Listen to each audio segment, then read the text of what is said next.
Hello there, and welcome to Imagine Spotlights, a weekly video series co-produced by the American Diabetes Association and Beyond Type 1. I'm your host, Rob Howe, creator of the Diabetics Doing Things podcast. Every week on Imagine Spotlights, I'll talk to an amazing individual living with type 1 diabetes. Thank you for joining us, and let's get this party started. Hey everybody, welcome back to Imagine Camp and the Imagine Spotlight series. I'm your host, Rob Howe, and I just want to thank the American Diabetes Association and Beyond Type 1 for bringing me here to hang out with you guys today. As you guys know, I've lived with diabetes for 15 years. I was diagnosed when I was 16, which is the age I know some of you guys out there are. Some of you guys have passed, and some of you guys are looking forward to. And I'd love to introduce you to my special guest today, Miss QiQi Drew, calling in, a person with diabetes and one of my really close internet friends with diabetes, and I'm super excited to bring her in and chat with her today. Welcome to the show. Thank you so much, Rob. Hey, everybody out there. I'm so excited to be a part of the Imagine Spotlight series this year. It's pretty cool. Yeah, and while camp is virtual this year and we're not all face to face and we're not all running around campsites and checking our blood sugars at the same time and doing our corrections at the same time, we can still have fun. We can still get involved with community and still learn a little bit about each other and grow in that way. So I'd love for you to kind of kick off this interview series the way we always do and tell us how you joined the type 1 diabetes family. Okay, so my diagnosis was a surprise. I didn't know anything about diabetes when I was diagnosed. I had only heard of it about 3 months prior. It might have even been less than that. And I didn't know it was associated with all of the symptoms that you get, such as that, like the thirst and constantly urinating. And I was diagnosed a few days before my 21st birthday. So being someone who is coming into that like age of independence and liberty, and I had this whole other responsibility. But one thing I will say about being diagnosed, it never stopped me from pursuing anything that I was already on to doing.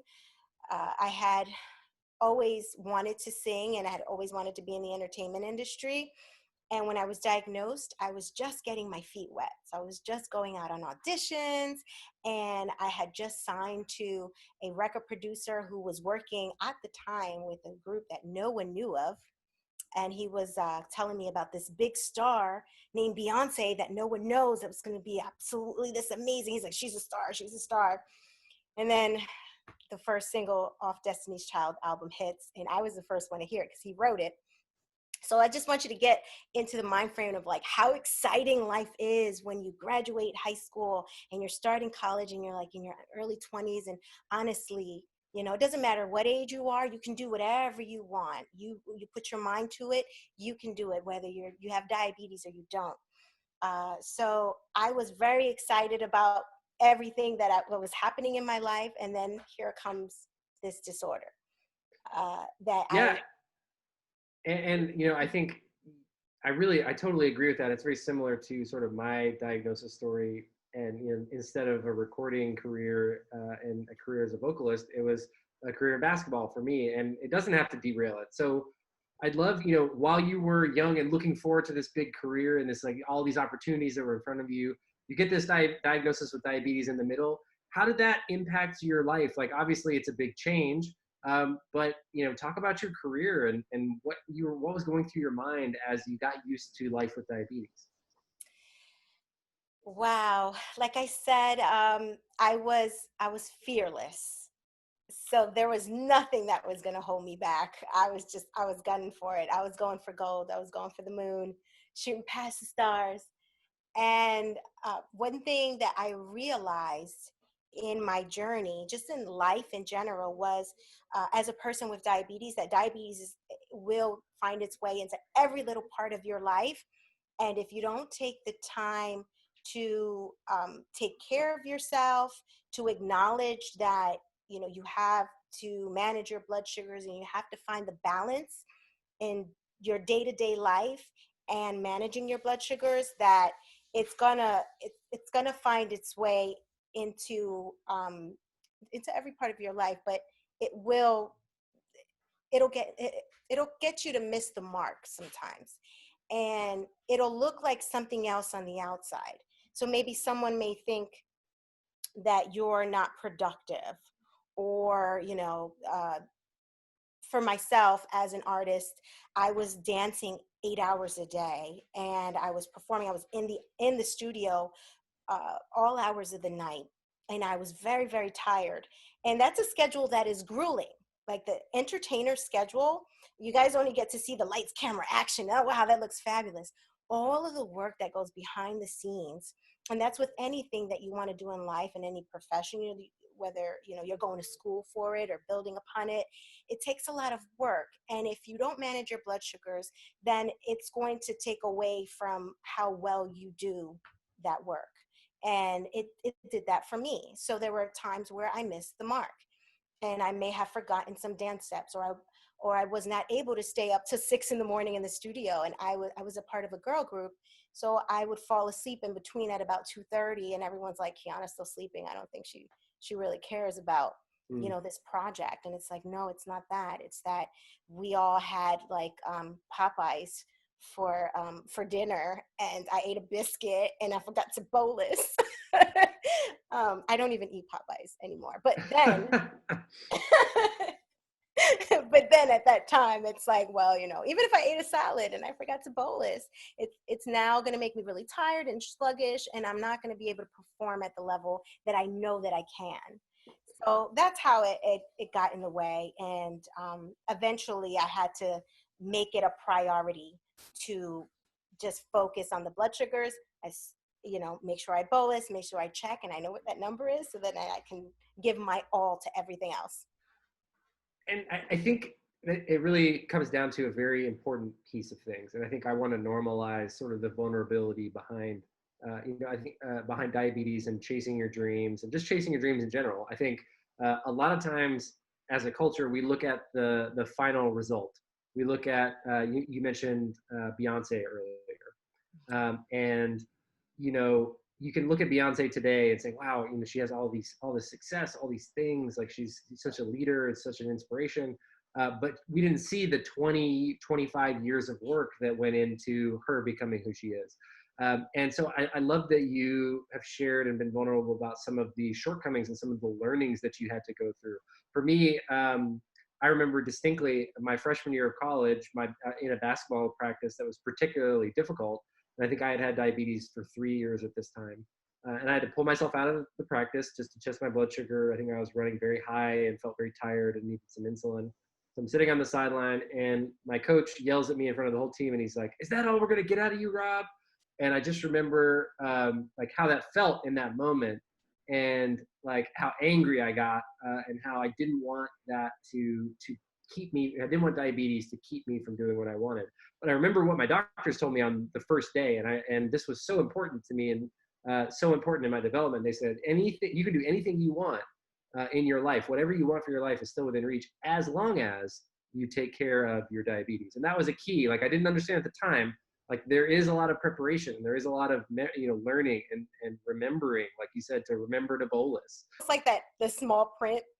Yeah, it's like a disclaimer. As long as, and there's so much meat to dissect in that as long as, which is managing your diabetes. And what does that mean in managing your diabetes? You can keep it real simple, and it could be make sure you test, but there's all of the other things that you have to think about, and that's paying attention to your patterns and stress levels and all of that. Finding the balance. And for you, do you remember specific things that helped you to kind of overcome some of those initial struggles, just with regard to your diabetes management? I had to have a real heart-to-heart with myself. Because when I did visit my doctor, the doctor that I had at the time wasn't, they would kind of wave the finger at me and shame me in a sense, like, what are you doing? And your A1C is high. And I would just kind of feel guilty, and would feel bad about myself. And I didn't really have, I kind of kept quiet about my diabetes. And what I think is wonderful about diabetes camp is that you guys all have one another and you forge these relationships there. And that's something that I didn't have. So I had to then sit with myself and forge a relationship with my diabetes in a sense. And I think you still have to do that even after you have relationships with other people who can, your friends who are diabetic, who hold you accountable, or who encourage you when it gets a little bit tough. And maybe you have a mom and dad that do that very well for you. I didn't, and I was just diagnosed at an early age, and no one knew anything. My parents didn't know about diabetes, and I was just leaving the house and having to manage that myself. So it took me having a moment alone and really being honest with myself about how I was taking care of myself. So, you know, being honest with myself about what I'm eating. I mean, I was eating cheese fries and pizza and biscuits, all of these heavy carbs that I can't necessarily manage, and it wasn't that there weren't that many vegetables. But what I did was have a real honest conversation with myself, and I started to develop a better relationship with the responsibility I had in the management of my blood sugar, and I put that number one, and then everything else followed. And I think that's such an important point. Initially you talked about your relationship with your diabetes and your doctor, and how shame and guilt and stigma were all part of how you felt and kind of wrapped around in that sort of emotional and mental side of diabetes, which is an important part. People with diabetes are 3 times as likely to suffer from depression and anxiety as people without diabetes. Like, these are important things that should be normalized and talked about. And I think they kind of all wrap themselves up in this sort of mental health, which is sort of the term that everything falls underneath. And that conversation with yourself really was centered, to me, from what I could tell, in acceptance, and acceptance of yourself, and acceptance of diabetes, and acceptance of the highs and the lows and the role diabetes plays. Can you talk about how your mental health has played an important part in your diabetes management over the years? Yes, mental health is key. Um, there was a lot of shame and guilt that influenced the way that I managed my blood sugars. So maybe I had a high, and I know the high was because I ate something that I know is not really good for healthy blood sugar. So instead of just accepting and being self-aware and like, I did it, I ate that biscuit, or I ate too much pie, or I didn't bolus, instead of just accepting it and saying, but from here on out, I'm going to just do better, and I'm going to bolus now so I can correct it, and then I'll make the next best step going forward.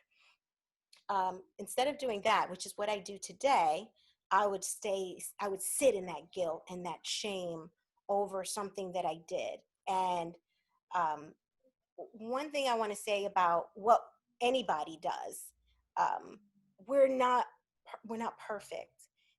Human beings are imperfect. We're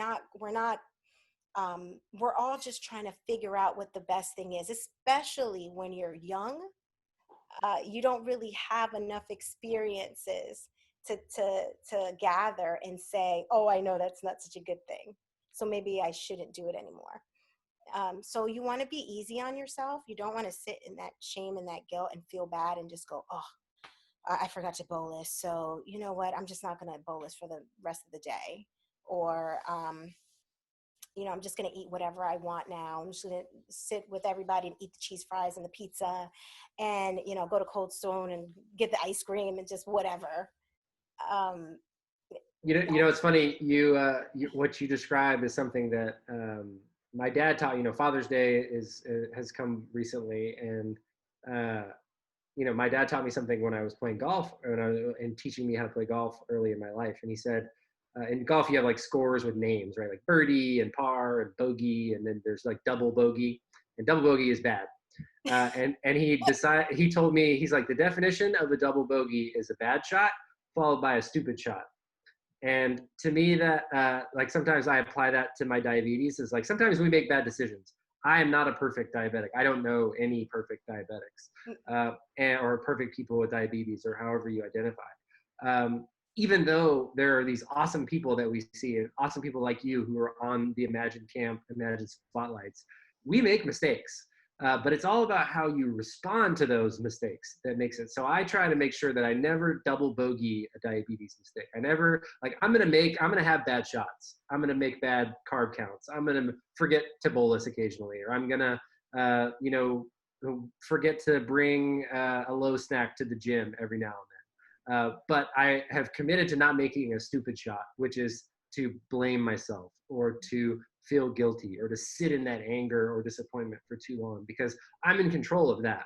And I think, I just love what you said about, not sitting in it and like accepting that you can just make another decision and continue on. And Yeah, I think and that's, gonna be a better decision, and then make the next right decision after that. And that's how you recover, you know. You recover from the one, what was it? What was the one in the second? There's a double bogey. yeah, the double bogey and the bogey. Yeah, just Yeah. that's just golf. Golf's weird. Um, but like that, so much of that is applicable to life. And I think, no one is perfect. And no matter what we think about ourselves, sometimes like we're going to make mistakes, even with the best intentions and having all the information. But we can't just stop.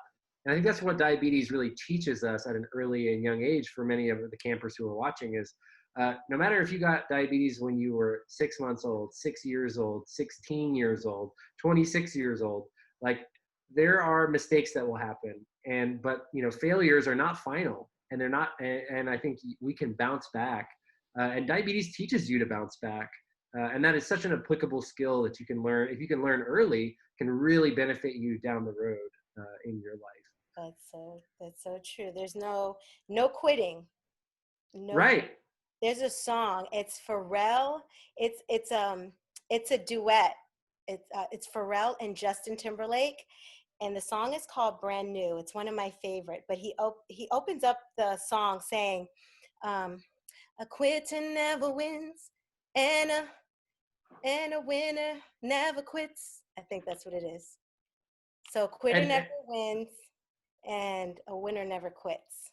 So that's yeah, you can apply that to diabetes.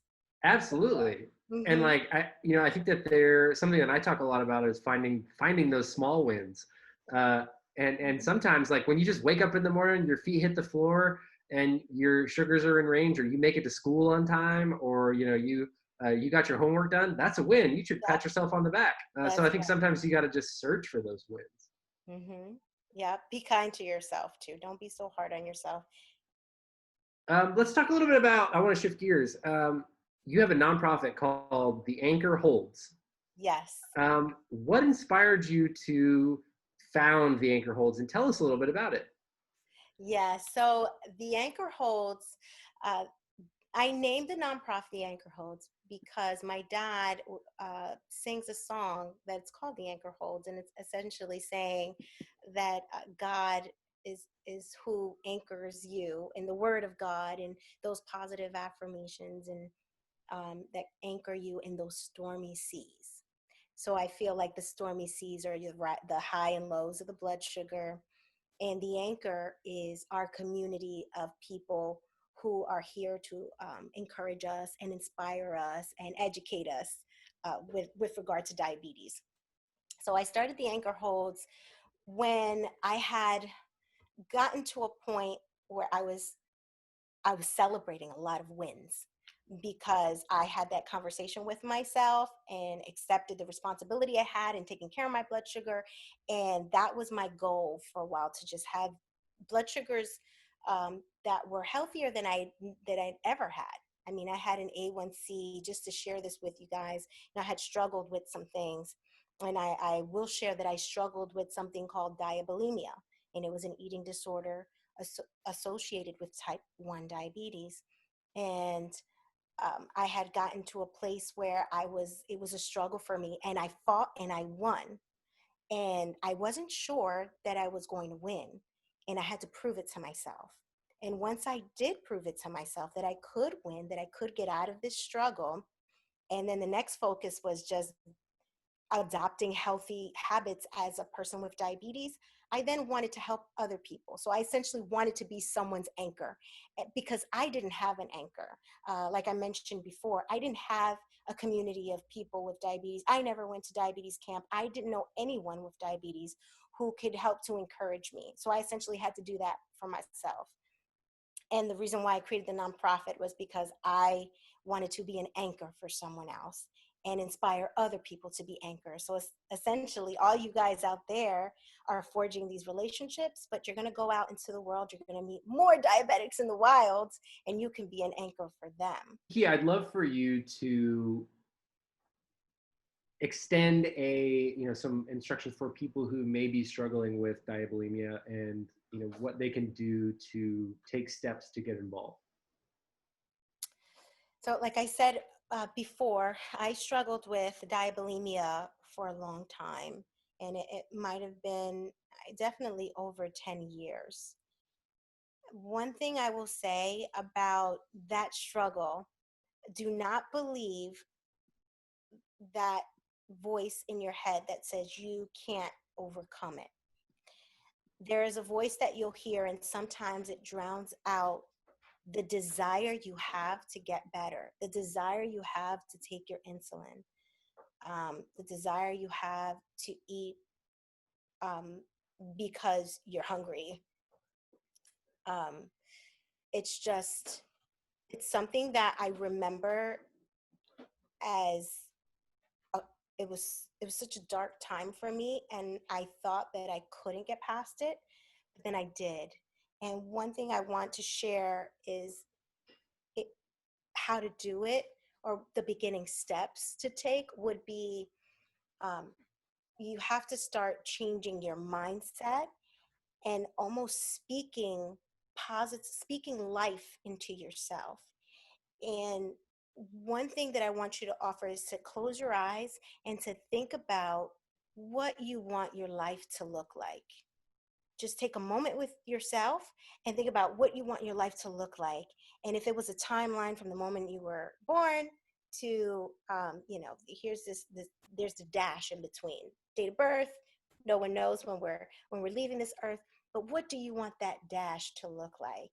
And, maybe, for me, it was, a music career and a family one day. For you, you may have other goals, but think about how all of that will get in the way of those goals. And you'll never get to those goals if you don't tackle this one thing. And have that be the fuel for you to make the right decisions and to take care of your health and to continue to take your insulin and check your blood sugar. Because one of the things that I didn't do was I didn't want to know what that number was. So I would purposely not check my blood sugar, just so that I wouldn't know what the number is and I can continue not taking my insulin. So what I want to say to you is that I thought I couldn't do it, and I did. And it took me closing my eyes and visualizing the life that I want to have for myself. And I came out of it. Now, it doesn't happen overnight. Be kind to yourself. It's okay if you have a moment that you stumble, but don't stay in that moment. And Rob and I talked about that. Don't stay in that moment of shame and guilt, but get back on track and know that every little step you make towards that goal is going to get you to the win. And you're going to look back at that other person that you used to be, and you'll be like, whoa, I don't even know that girl. I want to go back and give her a hug. Because that's how I feel now. And I thought I couldn't do it, and I did. So one step at a time. And if you need any help going forward, if you actually need medical help, there are organizations that do help people who are struggling with type 1 diabetes and eating disorders. I do know there's a mentorship program at an organization called We Are Diabetes. And there is also the diabulimia helpline. But also, you can follow me at QiQi Drew and feel free to DM me, and I will help you in any way that I can. And I'd also like to add that asking for help is not a sign of weakness. It is not. It is oftentimes the most brave thing that you can do. So do not be ashamed to ask for help. Don't be ashamed to ask for help. That's true. And I'd love for you to talk a little bit about your journey as a mother with diabetes, because I'm sure that there are people watching today who want to grow up and have families, and need to see people with diabetes who have families. I also want a family someday. I'm hopeful to have one.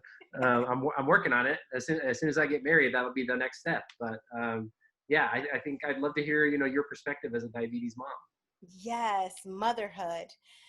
Boy, I didn't know that. I didn't know if I would have kids. I mean, it was, and all of you, you're all young, so you're probably thinking, is that in the cards for me? I don't know, or maybe you're not even thinking about it yet. And it's okay. You have time. You have a lot of time. But for me, being that I was so driven in the entertainment industry, and I was working a lot of long hours, I thought to myself that that probably wouldn't happen for me. But I'll tell you something about life that's really interesting. It's so it's so much less predictable than a movie. Sometimes you watch a really good movie and you're just like, whoa, I didn't see that coming. I didn't know that was going to be the ending. What a plot twist. Your life, guys, is like the ultimate plot twist. Get excited about your life, because there's some amazing things that are in store. And there's going to be the hurdles, there's going to be the heartache and the pain, but you will learn so much from it. And there's so many rainbows that come, and they really build your character. And so one of the rainbows is that I ended up being a mom, and I have two little girls. They keep me on my toes. My kids are very active. And I when I was pregnant, when I when I was pregnant, I didn't have the best A1C, or when I got pregnant. So that was something that I was a little worried about, but both my kids came out super healthy.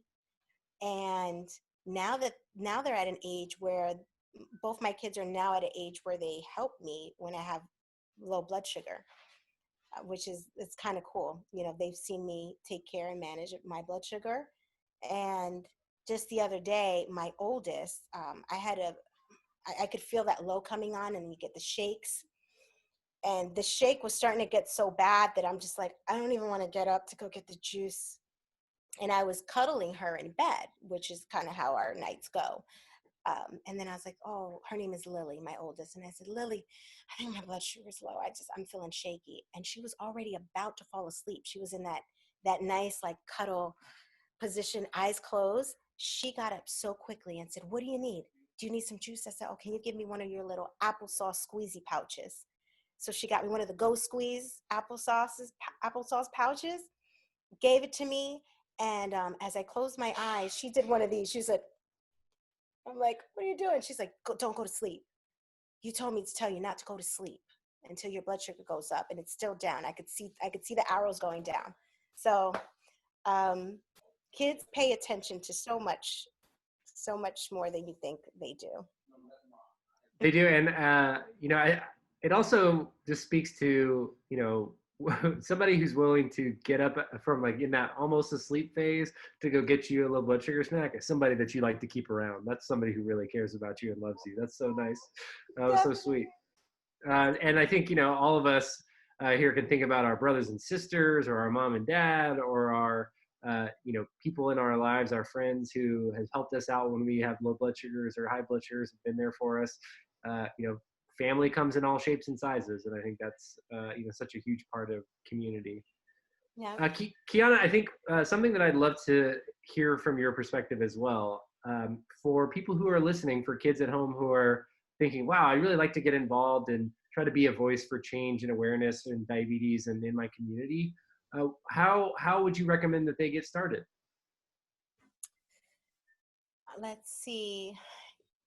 You could start right where you are. I think sometimes, especially when you're on the internet, you're on social media, and you see a lot of influencers, and sometimes you're looking at all their followers, and you're thinking, wow, they have so much more people listening to them. How can I don't have that many followers, or um, you might think your voice isn't big enough, but that's a misconception. It's not really true, because it doesn't matter if you got the attention of 5,000 people or just one, because it's really still life changing. You never know who's listening. You may have the attention of 5,000 followers, but you may not even come across their feed. Like there's only maybe a certain percentage of them that you're really touching and communicating with. And even if it's just one, that's so important, because that's one life you're helping to change by sharing your story. I would say start, um, you know, being open about your having diabetes. Some people are a little afraid of saying that they do have diabetes whenever they, either in school, or if you're working a summer job, you want to seem normal. And Yeah. but we are normal, but you're thinking, not quite, because I have to do this other thing that people don't have to do, like act as if I'm my pancreas all day long. And you want to keep that under wraps. But then you'll be so surprised when you share that, and someone will say to you, wow, I have a cousin who's type 1. And then they'll start to ask you questions, and you might have shared something with them that can help empower their family. They might not necessarily have diabetes, but they know someone that does. So just start right where you are, and don't look at how many people, you are following you, or you're able to get the attention of. Because really, once you share your story and you open up, you never know who is there. But I will say this: the right person will always be there to get the message. The person that's supposed to be there to get the message will be in that room. So don't worry about it. Just use your voice. I love that. And I totally agree. And I think I would add two things. Um, Number one, when you get started, we talked about this with Beyonce, you don't see like all of the steps that it took to get her to where she is today. And the same thing with influencers or people with diabetes with lots of followers. I think um, the thing I would tell people is to change your metrics for success. And for me, when I started Diabetics Doing Things, my goal was just to help one person. I was going to do 10 episodes. And if one person reached out and said that they liked it, or it was cool, or it helped them, that I would continue. And I didn't realize how powerful that goal was, because somebody reached out and they said it helped them. And then another person did. And as long as I kept doing it, and I think like returning to, I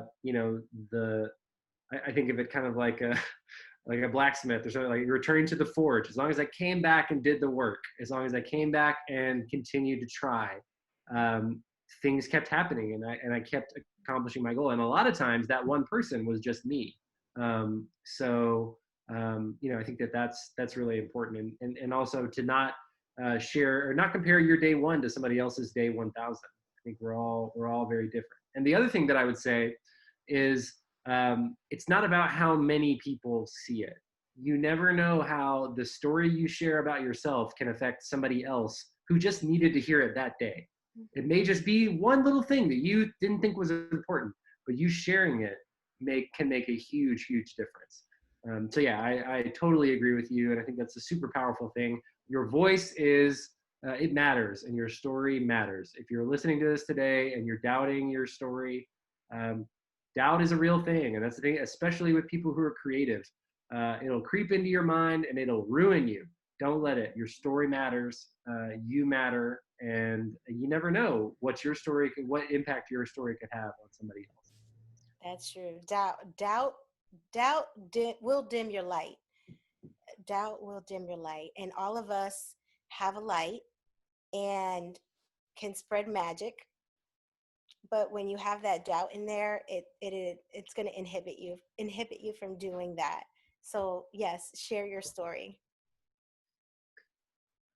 I couldn't agree more. Kiana, thank you so much for being with us today and for coming to Imagine Camp and being a part of Imagine Spotlight. And thank you again to the American Diabetes Association for putting on Imagine Camp and letting us connect virtually because we couldn't get together in person this year. I cannot wait until the next time that we get together in person. And special thanks to Beyond Type 1 for bringing both of us here today as well. So I just want to wish everybody who's watching a great rest of your day, and we'll see you next week. Yes, thank you so much for having me here.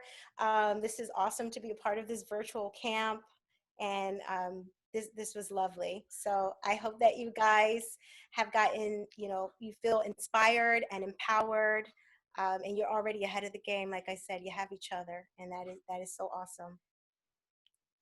Awesome. Thank you, QiQi. Thank you. Bye.